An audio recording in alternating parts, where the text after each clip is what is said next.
রাতে 61 আয়াত পাঠ করা সারা রাত ইবাদতকারী হিসেবে গণ্য। সুবহানাল্লাহ। যে ব্যক্তি রাতে 61 আয়াত পাঠ করবে সারা রাত ইবাদতকারী হিসেবে গণ্য হবে। এখন প্রশ্ন হলো 61 আয়াত রাতে পাঠ করা অনেকের কাছে কষ্ট হবে অথবা অনেকে পারবে না, তাহলে কিভাবে সম্ভব? হযরত আবু হুরায়রা রাদিয়াল্লাহু তাআলা আনহু বর্ণনা করেন, রাসূলুল্লাহ সাল্লাল্লাহু আলাইহি ওয়াসাল্লাম বলেছেন, যে ব্যক্তি রাতে 100 আয়াত তেলাওয়াত করবে সে সারা রাত ইবাদতকারীদের মধ্যে গণ্য হবে। সুবহানাল্লাহ।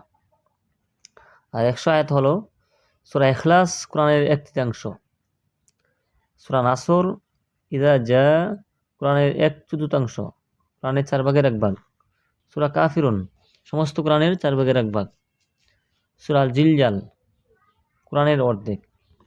সুবহানাল্লাহ। তো আমরা এখানে যদি সূরা ইখলাস পাঠ করি, সূরা নাসর পাঠ করি, সূরা কাফিরুন পাঠ করি, সূরা জিলজাল পাঠ করি, এরপরে হযরত আনাস ইবনে মালিক রাদিয়াল্লাহু তাআলা আনহু বর্ণনা করেন, রাসূলুল্লাহ সাল্লাল্লাহু আলাইহি ওয়াসাল্লাম তার সাহাবীদের মধ্য থেকে কোন এক সাহাবীকে বললেন, হে অমুক, তুমি কি বিবাহ করেছো?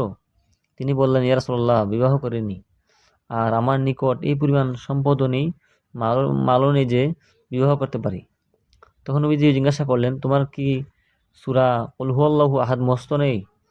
তখন সাহাবী বললেন, জি মুখস্থ আছে।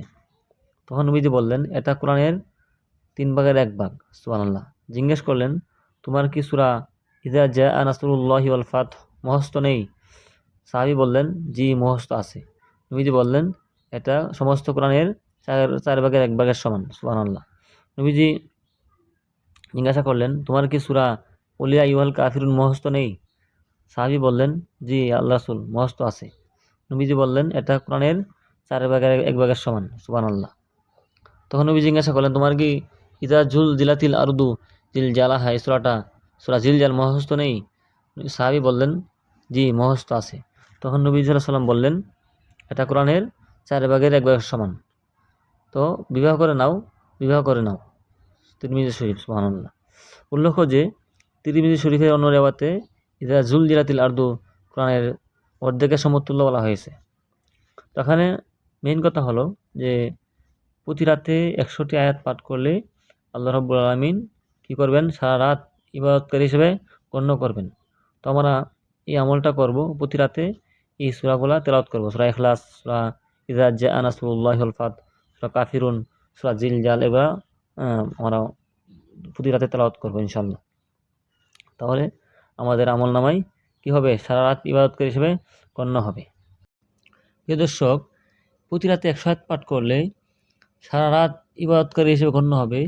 সে 100 আয়াত কোন সূরার মধ্যে পাইবেন সেটা তো আলোচনা করা হয় নাই। এখন আমরা জানবো কোন সূরাটা পড়লে আপনি 100 আয়াতের সওয়াব পাইবেন। সেটা হলো, আপনি যদি সূরা ইখলাস পাঠ করেন তাহলে সমস্ত কোরআনের 3 ভাগের 1 ভাগের সওয়াব পাইবেন। তাহলে এখানে প্রশ্ন দাঁড়ায়, আপনি যদি সূরা ইখলাস পাঠ করেন তাহলেই হয়ে যায়।